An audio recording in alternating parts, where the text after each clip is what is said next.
Kaikondrahalli Lake is located in Varthur Hobli in Kaikondrahalli village. It faces the main Sarjapur road and is on border of the Kasvanahalli village. This lake is over 100 years old and covers about 48 acres and 20 guntas. It includes about 16 acres of acacia tree plantation. This lake is a part of the Varthur lake chain. This lake is connected to the Kasvanahalli Lake upstream and the Solakere downstream. Kaikondrahalli Lake was a pristine water body at one time. Home to many migratory birds, the lake was used by the villagers for irrigation, drinking water, cattle wash, fishing, and recreation. This lake had similar flora and fauna as the Kasvanahalli Lake.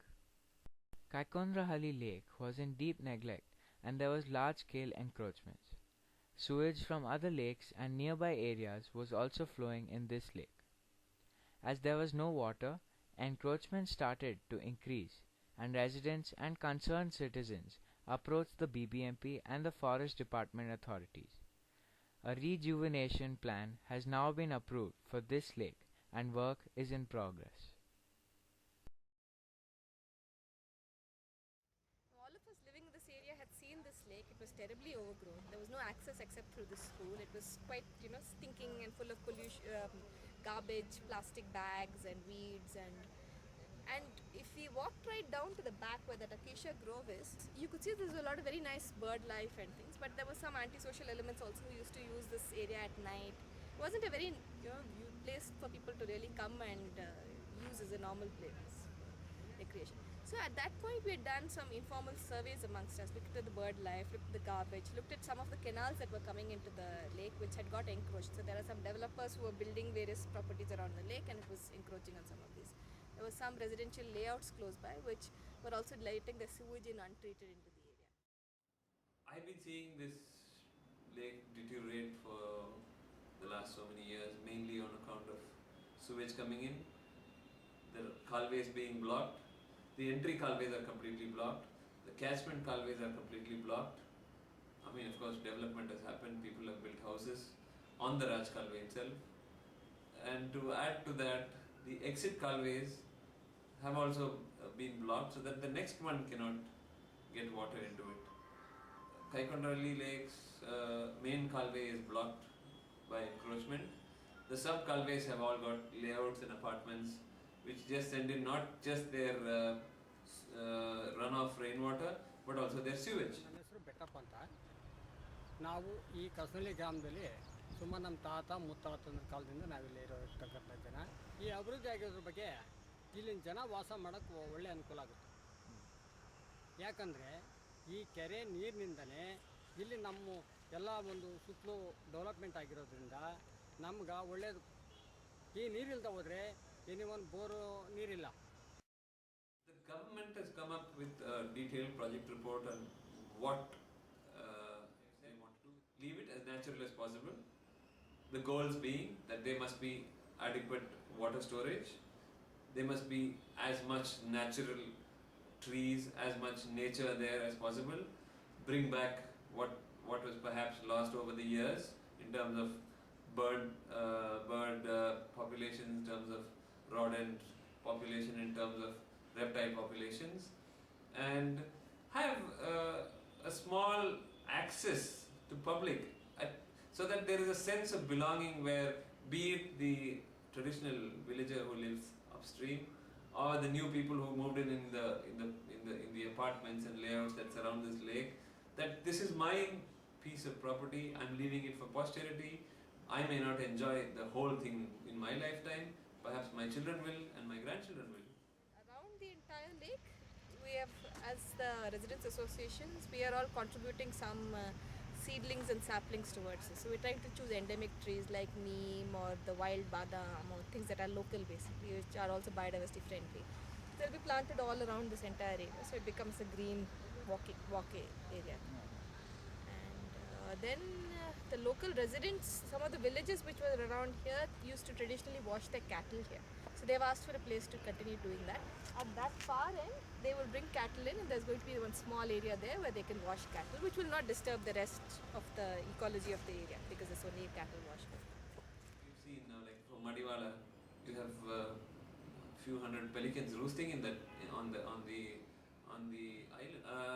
This was one of the requests from the government, and they said, all you don't just leave it as a simple plain water body. You have a huge extent. So why not just have a little bit of aesthetics in the form of a tiny island of about 40,000 square foot, less than an acre.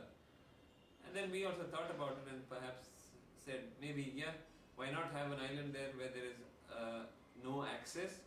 So the birds and the water snakes and the tortoises and the reptiles have some place where there is no human activity and something to call their own.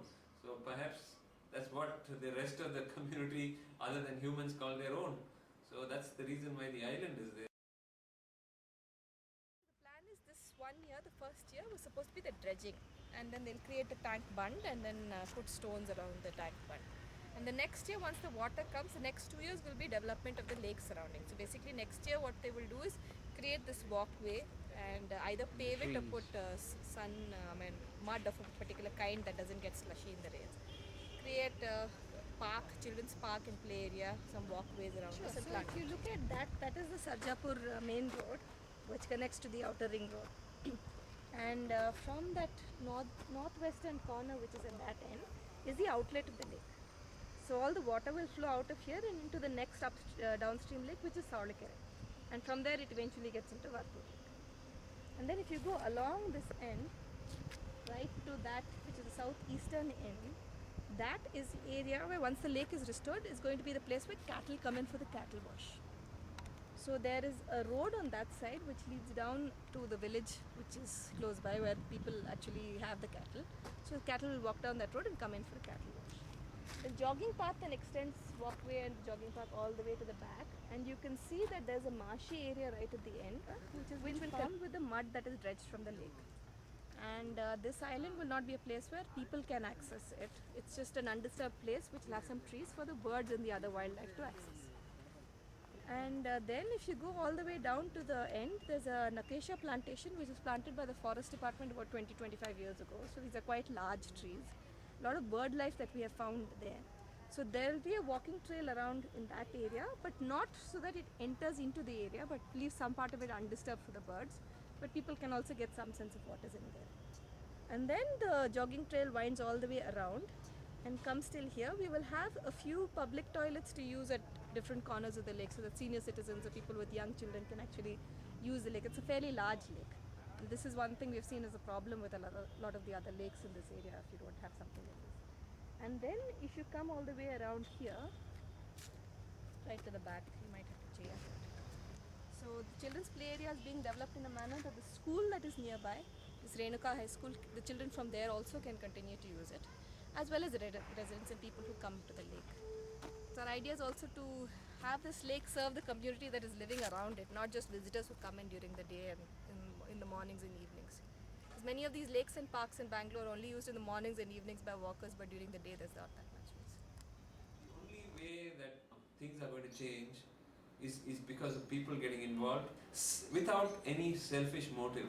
Selfless involvement for the betterment of the community is the only way that change is going to be brought out. There's no other way that you can have change being brought out.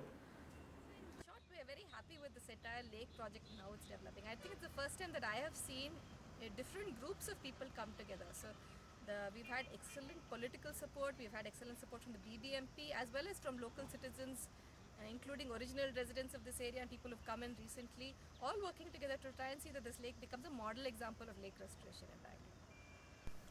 The future looks bright, and Kaikondrahalli Lake is all set to become a pristine water body. This will surely make Betappa smile, as he is also very excited and happy to see his lake coming back to its original glory.